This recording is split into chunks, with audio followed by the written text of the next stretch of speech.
The young man was a delivery rider who saved the female CEO, even though she didn't believe him. The young man was just a delivery rider.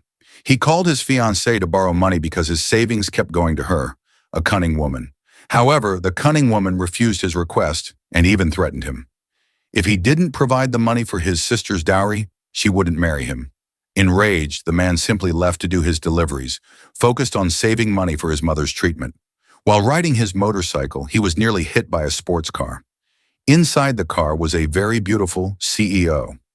Due to that near accident, the young man gained a strange new ability.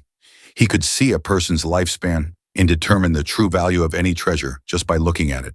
Puzzled, the young man reached for the mysterious object he saw hovering above the woman's head, but he couldn't touch it. He stood up and left as if nothing had happened, simply telling the CEO not to worry and that he was fine. When the young man arrived at his delivery location, a woman with a familiar voice suddenly spoke. It was his cunning fiancée, who was now with a rich man. The young man was furious at the sight, but being poor, he felt powerless.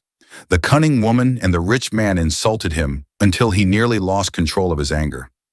Fortunately, he remembered his mother in the hospital, managed to restrain himself, and left. The next day, the young man went to an antique street to raise money for his mother. He planned to use his new ability to find genuine treasures. He spotted a jade pendant, and knowing its true and high value, he bought it. He took the pendant to another antique store to sell. The owner, assuming the young man was ignorant about antiques, tried to trick him. However, the owner was shocked when the young man accurately stated the jade pendant's origin and its exact market price. The owner had no choice but to buy it at the price the young man demanded. As the young man was leaving the antique store, he ran into the beautiful CEO, who had almost hit him the day before. He immediately noticed that her lifespan indicator was flashing red, signifying imminent danger. He urgently warned her to be careful because she was about to die. The CEO grew angry, thinking he was cursing her. Since she refused to believe him, the young man simply left.